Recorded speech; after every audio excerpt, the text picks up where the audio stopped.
Bonjour et bienvenue à l'émission La Parole vivante. Cette émission, où on prend la Bible et on découvre qui est Dieu et quel est son plan extraordinaire qu'il a pour nous. Aujourd'hui, j'ai un invité spécial, François Fréchette. Salut François. Salut mon cher Simon. Hey, on a une émission spéciale sur Noël. Ça fait une couple d'années qu'on n'a pas fait d'émission ensemble, puis peut-être que les gens disent « Attends un petit peu, lui, on le connaît, lui. » J'ai-tu la berlue? Explique-nous un peu quel genre de ministère que tu fais. Bien, écoute, ce à quoi tu fais allusion, au fond, c'est l'heure de la bonne nouvelle, l'heure de la bonne nouvelle. Puis c'est ça, c'est une émission qui existe depuis maintenant 60 ans. Wow. Ça a débuté en 1964. On était sur des stations locales à l'époque, mais ça s'est développé au tournant des années 2000. On est devenu réseau provincial, donc incluant tout ce qui va en dehors de ça. Et puis, on est depuis maintenant, ça doit faire 3-4 ans, où on est à 52 semaines par année. Wow, on est bien sûr sur Télémag, puis on est aussi sur une autre télévision commerciale. Alors, c'est ça. Puis moi, je suis impliqué avec ce ministère-là depuis une trentaine d'années maintenant. 30 ans. Ouais. Les gens ne le savent pas, mais on collabore dans d'autres organisations, tout ça. Il n'y a pas de compétition. Là. Mais c'est ça. Puis moi, je suis content d'être là pour cette raison-là, parce que, tu sais, les gens, l'autre fois, j'ai visité une dame, puis elle me dit... c'est quasiment une confession qu'elle me faisait, qu'elle écoute aussi Parole vivante, tu sais. Puis elle a dit, on dirait que c'est pareil. Ben j'ai dit, merci du compliment. Vous pouvez pas mieux dire. Exactement. On collabore ensemble, tu sais, on existe en parallèle, mais on est des amis, mais pas juste des amis. On est des gens qui croient la même chose. La Bible, c'est la parole de Dieu, c'est inspiré par Dieu, c'est la seule source d'autorité fiable qu'on a entre nos mains. Moi, je peux même parler à ma voisine, à mon voisin, à mon boss de Dieu. Son opinion vaut la mienne. Mais quand on prend la parole de Dieu, il y a comme une vérité là, qui s'impose à nous. Puis quand tu rencontres quelqu'un qui a été touché par l'Évangile et que sa vie a été transformée, ben le point commun vient justement de la parole de Dieu. On va faire comme, wow, on aime, on est excité aux mêmes choses. Oui, exactement. Et là, en parlant d'excitation, on est dans Matthieu. On parle de Noël. Et puis, l'Évangile de Matthieu commence drôlement. Ouais. L'Évangile de Matthieu commence avec une généalogie, donc des noms. Puis, si les gens ont lu la Bible, il y a quelques généalogies. Il y en a deux dans Genèse, il y en a dans un Chronique, il y en a une dans Matthieu, il y en a une dans Luc. Puis là, c'est des noms. Puis, pourquoi c'est là? C'est quoi cette patente-là? Fait que peut-être, François, juste nous dire qu'est-ce qui s'est passé entre Malachie, le dernier livre de l'Ancien Testament, et Matthieu. Puis on va regarder un peu... Bien, si tu prends l'inspiration des Écritures, là, OK? Bien, entre Malachie, le prophète, qui est 400 ans à peu près avant Jésus, et la venue de Jésus, sais-tu qu'est-ce qui s'est passé? Rien. Il n'y a pas de prophètes qui se sont levés. Dieu n'a pas envoyé. Dieu ne s'est pas adressé à Israël. C'était 400 ans, on dit, nous, 400 ans de silence. Et là, quand on arrive à la venue de Jésus, tu comprends que là, wow, il se passe vraiment quelque chose de spécial. Les Juifs attendaient leur Messie. Bon, ils attendaient un Messie qui allait les sortir du trouble, ça, c'est sûr. Plus politique, tu sais.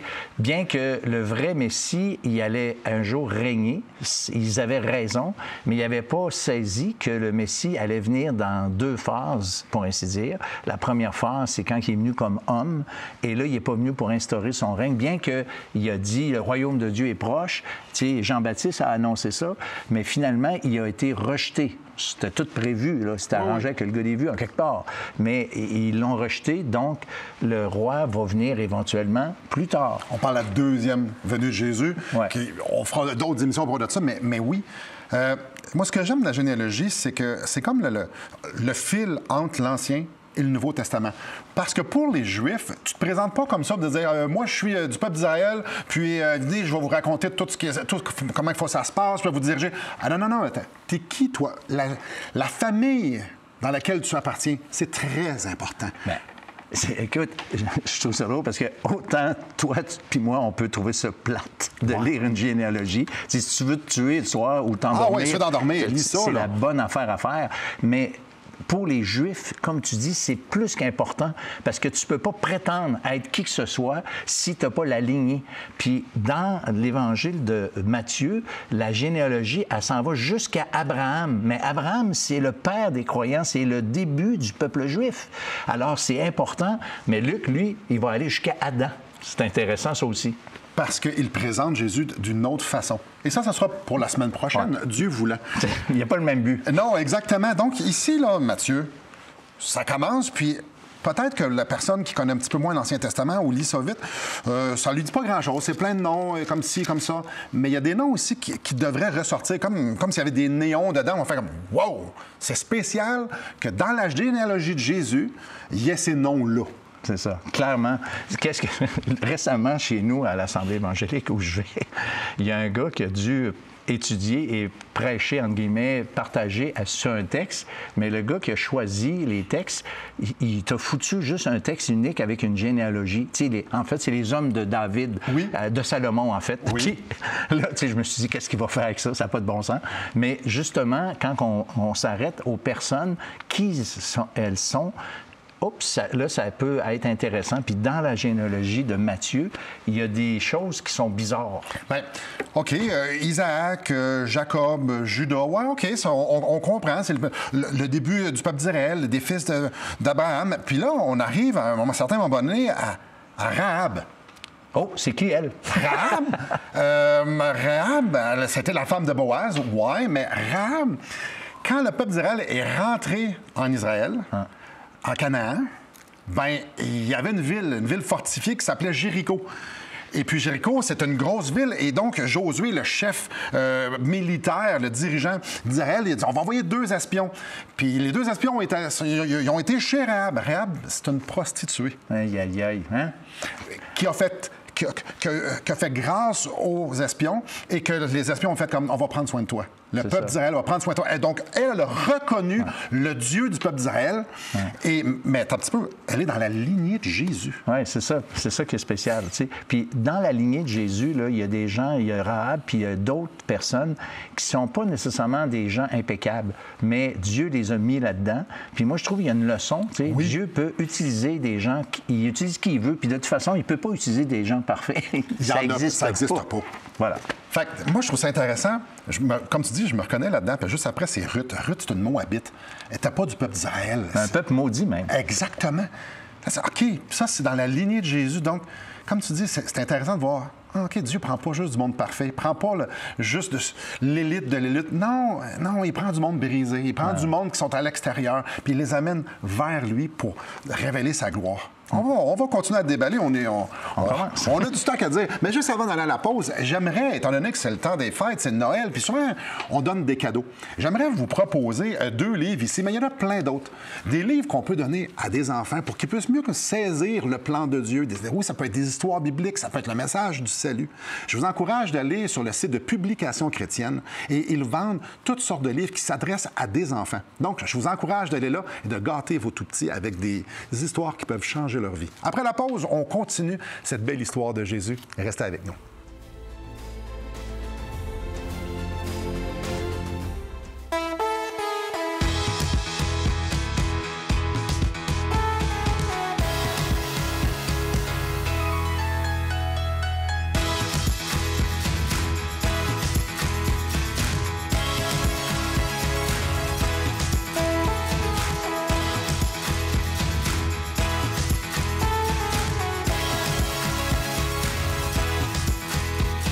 Pour en savoir plus, visitez radioespoir.ca. Bonjour à vous. François, des fois, il y a des histoires dans la Bible qu'on lit, puis que c'est normal. Surtout si on vit au Québec, avec la culture qu'on a, il y a des choses qui sont normales, folkloriques. On lit des petites histoires, puis on fait comme, ah, OK. J'aimerais ça lire quelques versets, puis qu'on puisse voir à quel point, wow, c'est loin d'être quelque chose de commun. C'est pas du banal. Non. Pas du banal. Alors, je suis dans Matthieu au chapitre 1. Je vais lire à partir du verset 18. Voici de quelle manière arriva la naissance de Jésus-Christ. Marie, sa femme, ayant été fiancée à Joseph, se trouvant enceinte par la vertu du Saint-Esprit avant qu'elle ait habité ensemble. Joseph, son époux, qui était un homme de bien et qui ne voulait pas la diffamer, se proposa de rompre secrètement avec elle. Comme il y pensait, voici un ange du Seigneur lui apparut en songe et dit « Joseph, fils de David, ne crains pas de prendre avec toi Marie, ta femme, car l'enfant qu'elle a conçu vient du Saint-Esprit. Elle enfantera un fils et tu lui donneras le nom de Jésus. C'est lui qui sauvera son peuple de ses péchés. » Comme ça, un bon matin. Un bon matin comme ça.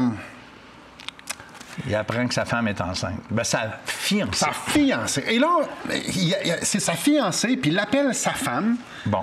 Là, éclaire-nous un peu là-dedans. Il y a peut-être quelque chose à démêler. Chez le mariage, dans le mariage juif, on peut dire qu'il y avait 3 étapes importantes. La première étape, c'était l'entente entre les 2 familles pour l'éventuel mariage. Bon, OK.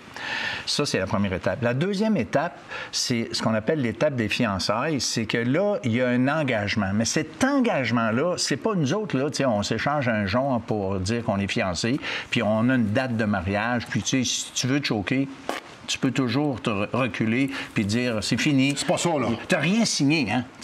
Tandis que chez les Juifs, l'étape des fiançailles, c'était l'équivalent du mariage, à 2 exceptions près. Un, ils n'habitaient pas encore ensemble. Ça, ils attendaient la 3e étape où on avait les noces en tant que telles, qui duraient vraiment. Eux autres, ils savaient fêter, hein, les Juifs. Une grosse semaine. Une semaine, c'est le party, le vin, c'est on célèbre, ouais. C'est ça, c'est une fête. Mais avant, donc, cette étape-là, bien, ils n'habitaient pas ensemble puis il n'y avait pas de relation intime. Ça, là, c'est vraiment important. D'où tout le drame ou la chose un peu comme bizarre qui arrive.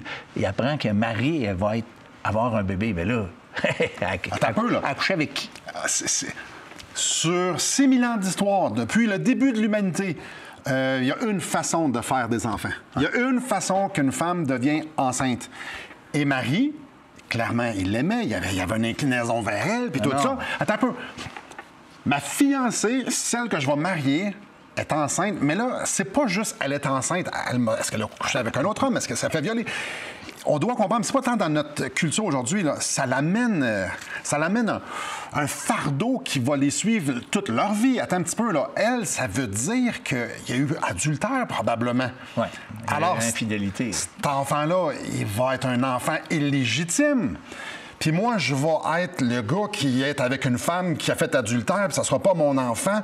Attends un petit peu, là, c'est compliqué. Puis là, Joseph, autant que Marie, ils vont devoir vivre avec ce doute qui va persister toute leur vie. Même dans l'Évangile de Jean, chapitre 8, je ne suis pas 100% sûr, mais les pharisiens, ils disent à Jésus, nous, là, nous ne sommes pas des enfants illégitimes. Ça, c'est probablement une allusion au fait que, quand Marie, là, elle était enceinte avant le mariage. C'est pas clean, ça. Non, c'est ça. On peut juste imaginer aujourd'hui, bien pas aujourd'hui, il y a quelques années, souvent les gens se mariaient puis il y avait des enfants 7 mois plus tard. Et il y avait ça causait un scandale. Je parle de plusieurs. Ouais. Ça causait un scandale. Mais dans ce temps-là, c'est pire que pire. Hein? L'adultère, selon l'Ancien Testament, selon la loi de Moïse, ça pouvait aller jusqu'à la peine de mort. Alors, il y a quelque chose de très dramatique. Puis là, Joseph est comme, ça, c'est ma cocotte, là, c'est ma femme. Ouais. Puis c'est ça. Lui, là, il y avait comme, l'idée qu'il avait de rompre secrètement avec elle. Je pense qu'il voulait lui éviter ma compréhension. Il voulait lui éviter la honte, partir, comme on dirait, en douce, mais renoncer à son mariage, renoncer, je veux dire, autrement dit, la quitter. Puis une femme qui était dans cet état-là, elle était vraiment stigmatisée pour le restant de ses jours. Parce que en Israël, une femme qui avait fait ça, bien, je veux dire, souvent même, elle était rejetée tout le temps de la société. Elle était généralement mise en dehors de la synagogue. Elle ne pouvait plus avoir la vie religieuse qu'elle avait. Et même, souvent, ses parents la reniaient. De telle sorte que... Ouais. Bien, c'est ça. Fait qu'ils se ramassaient, ces gens-là, souvent, à avoir aucune autre chose qu'émander ou se prostituer.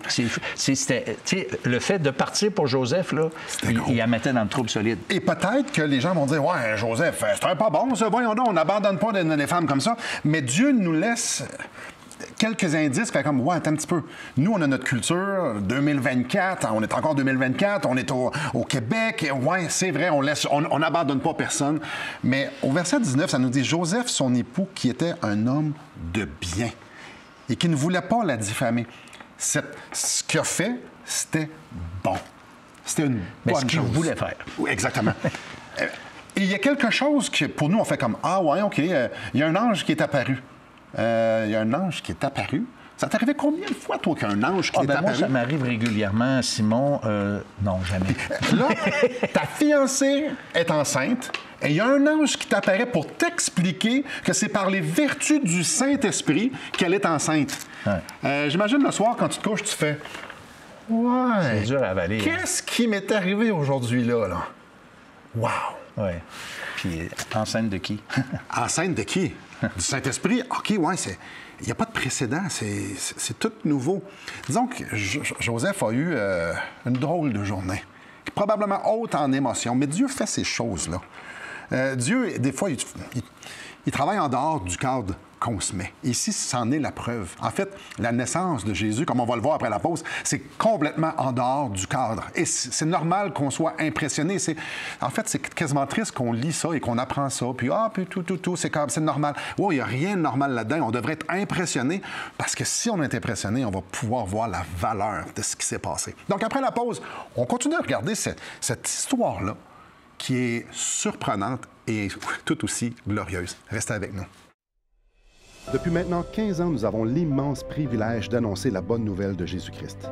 Par la grâce de Dieu, nous avons fait plus de 500 émissions, distribué gratuitement des milliers de livres et que dire des centaines de personnes qui ont répondu par la foi à l'appel de Jésus. Aujourd'hui, nous aimerions inviter ceux qui ont reçu cette bonne nouvelle à faire équipe avec nous. Aimeriez-vous avoir un impact dans la francophonie pour l'Évangile? Joignez notre équipe en participant financièrement à la production de l'émission et en nous permettant de continuer à offrir de la littérature gratuitement à ceux qui sont ouverts à l'Évangile. Contactez-nous. Il nous fera plaisir de vous partager comment vos prières et vos dons peuvent faire la différence.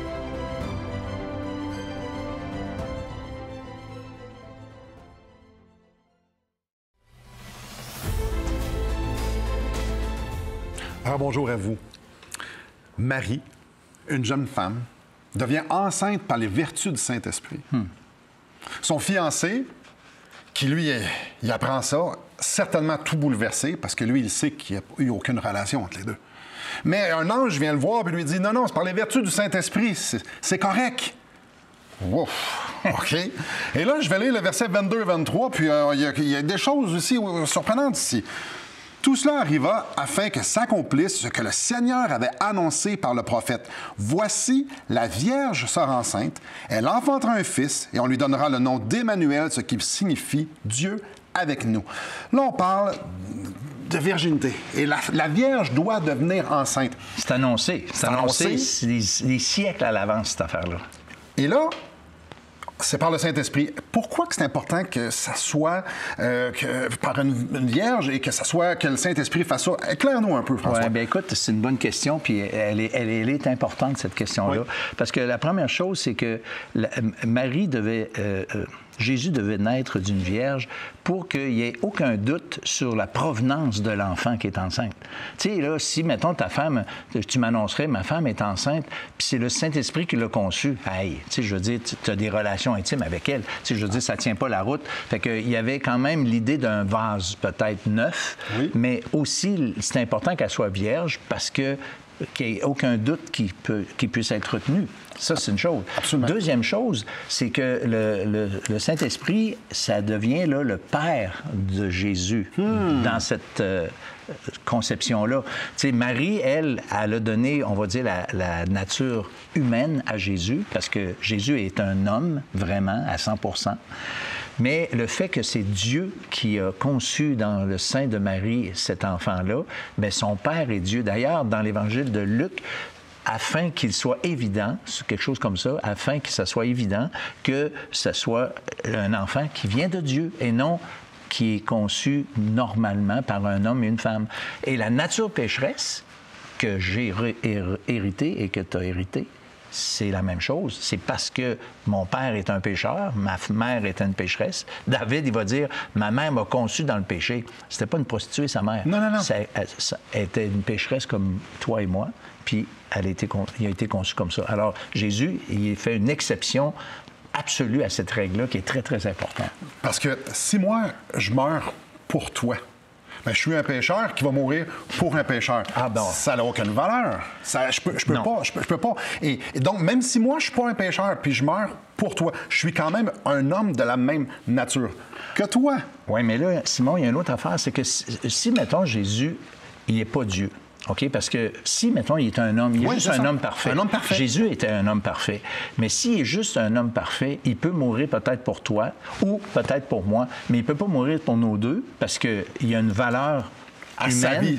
C'est ça, fait qu'il peut changer une pour une. Mais s'il est Dieu, sa valeur est telle qu'il peut mourir pour l'ensemble de l'humanité. Et ça, autrement dit, le fait que Jésus soit Dieu est important en relation avec le salut. Comment Jésus a pu prendre ma place, ta place, la place de tous ceux qui nous écoutent ce matin? Bien, c'est parce qu'il était Dieu. Sa valeur intrinsèque était telle qu'il avait cette capacité-là de remplacer. C'est fou, là. Et oui, et il y a 2 items ici qu'on est en train de parler. Et là, au verset 23, son nom, Emmanuel, signifie Dieu avec nous. Dieu est venu sauver l'humanité. Mais je nous ramène au verset, à la fin du verset 21. C'est lui qui sauvera son peuple de ses péchés. Pas une personne, un groupe de personnes. Donc, Dieu s'est incarné par les vertus du Saint-Esprit dans une vierge. Oui. Et puis, il est né et il a vécu une vie sans péché. Parce qu'il était Dieu, a été tenté comme nous en toutes choses. Il a vécu la même fatigue, il a fallu qu'il mange. Oui, absolument. Et il est mort sur une croix. D'une façon 100% injuste. On le sait, il a aimé, il a aidé, il a guéri de tant de gens, il était là pour les gens. Il n'y avait aucune histoire qui devait pécher. Il est mort injustement parce qu'il est en train de porter les péchés de nous tous. C'est ça. Ça c'est important, ce que tu viens de dire là, parce qu'il y a beaucoup de gens qui sont bien touchés par le fait que Jésus a beaucoup souffert. T'sais, il a souffert de la part des hommes, il a souffert l'injustice, il a souffert la réputation, il a été abandonné de ses disciples, vendu par un, trahi par l'autre. Très souffrant. Très souffrant, mais c'est pas ça qui enlève nos péchés. Ce qui enlève nos péchés, c'est le fait qu'il a donné sa vie sur la croix. Et c'est ça, tu sais, Jésus, quand il a dit « Mon Dieu, pourquoi m'as-tu abandonné? » là, bien, il portait les péchés de l'humanité, mon péché, ton péché. Nos péchés étaient comme sur lui. C'est comme si Dieu avait mis toute notre responsabilité de pécheur sur lui, puis qu'il l'avait abandonné à cause de ça et livré à la mort. Mais Jésus, il subissait la colère de Dieu pour nos péchés. Exactement. Dans Romains 3, on parle que tous sont péchés et sont privés de la gloire de Dieu. Il a été privé de la gloire de Dieu. La séparation que toute l'humanité a envers Dieu, pour un instant, Jésus, comme tu as dit, il a dit « Mon Dieu, pourquoi m'as-tu abandonné? Ouais, » Pourtant, c'était son Père. C'est ça. Aïe, aïe! Ouais. Alors, l'incarnation pointe vers la croix. Bien, en fait, c'est pour ça que Jésus est venu. Il dit, je suis venu pour donner ma vie. Je suis venu pour ça. Tu sais, je veux dire, c'est pas un accident qui s'est passé quand Jésus était jusqu'à la croix. Alors, la naissance de Jésus dans le sein de la Vierge, c'est juste le début de son œuvre qui allait culminer à la croix pour mourir pour nos péchés. Et c'est pour ça qu'aujourd'hui, moi, je sais que mes péchés sont pardonnés. Je sais que tes péchés sont pardonnés. Puis ceux qui nous écoutent ont cette possibilité-là d'avoir leurs péchés pardonnés, avoir cette assurance, cette certitude. Moi, là, qu'est-ce que tu veux de plus? C'est exactement ce que je m'en ai dit. Qu'est-ce qu'on veut de plus? Alors, c'est pour ça qu'on célèbre Noël. On célèbre l'incarnation de celui qui est venu prendre la séparation de Dieu, que moi, j'étais supposé d'avoir. Il a vécu la vie que je n'étais pas capable de vivre, puis il a vécu la mort que j'étais supposé de vivre. Et tout ce qu'il me demande, c'est crois en moi. Et il est ressuscité pour pouvoir me donner la vie éternelle, être en communion avec lui. Wow! C'est quand on parle de cadeau, ouais, l'incarnation, c'est le plus beau cadeau qu'il puisse y avoir. Et ça l'a pris comme quelque chose d'extraordinaire. L'incarnation de Dieu par les vertus du Saint-Esprit. Wow! Et j'espère que pour vous, c'est pas juste folklorique et une histoire. C'est quelque chose que vous êtes approprié par la foi. Après la pause, on va justement regarder ça pour la fin de l'émission. Comment on s'approprie? Comment on peut être certain? Ils viennent de dire, François vient de dire, moi, je sais que mes péchés sont pardonnés. Vous, en êtes-vous convaincus? On parle de ça après la pause. Revenez avec nous.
Très bonjour à vous. À quoi on y pense un instant? Dieu s'incarne, il aide sur le monde, il aide tout le monde, il est là pour présent pour chaque gens qu'il rencontre, chaque personne. Il meurt sur une croix, injustement, pour satisfaire la justice du Père. Mais quel amour! C'est dur à comprendre. Mais ça va loin. Ça va loin, puis peut-être le verset que tu as lu 100 fois à l'émission de Paroles vivantes, Jean 3,16, ça dit ceci, « Car Dieu a tant aimé le monde, tellement aimé le monde, qui a été jusqu'à donner son Fils unique, dans le but, afin que quiconque croit en lui ne périsse point, mais qu'il ait la vie éternelle. » L'Évangile... Il faut comprendre qu'au départ, Dieu aime l'humanité au complet, puis Christ est mort pour l'humanité, OK? Mais on ramène ça à l'individu afin que quiconque, comme un vieux prédicateur disait, je suis une quiconque, vous êtes une quiconque, vous êtes madame quiconque, ceux qui nous écoutent, on est tous des quiconques, mais c'est nous qui sommes appelés à faire confiance, qui reçoivent Jésus afin que quiconque croit en lui, lui fasse confiance. Mais faire confiance, c'est pas juste intellectuel, dire, écoute, moi, j'ai toujours cru ça. Moi, que Jésus était mort pour nous autres, ben oui, c'est ça. Mais est-ce que tu crois suffisamment pour dire que ton fardeau pour tes péchés est enlevé? T'sais, imaginez quelqu'un là, qui serait troublé avec ses péchés, qui aurait une conscience chargée, qui est pas prête de rencontrer Dieu, elle le sait vraiment. Et elle lit ce verset-là, afin que quiconque croit. Ah, si je fais confiance, ah bien Seigneur, je te fais confiance. Et là, le fardeau du péché, enlevé. C'est ça l'Évangile. Imaginez, le Seigneur veut qu'on sache que nos péchés sont pardonnés et qu'on est réconcilié avec lui. Non pas parce qu'on est des bonnes personnes, parce qu'on va dans la bonne Église, la bonne religion. Non pas parce que tout le monde nous dit qu'on est extraordinaire. Non, parce que Christ est mort à ma place. Son sang a versé pour me laver de mes péchés. La justice de Dieu, elle est satisfaite et son amour est déployé sur cette croix. Et tout ce qu'il nous demande, c'est repose-toi dans ce que j'ai fait. Accepte-le. Alors moi, là, et vous, là, ce qu'on a besoin de faire, c'est de dire, Seigneur, je reconnais que je suis pécheur et je me repose, je te fais confiance, sauve-moi. Et la promesse, c'est que quiconque invoquera le nom du Seigneur sera sauvé. Merci beaucoup, mon cher François. Si les gens font ça, ça va être leur plus beau Noël. Oui. On vous souhaite un joyeux et un glorieux Noël à célébrer notre Sauveur. Que le Seigneur vous bénisse.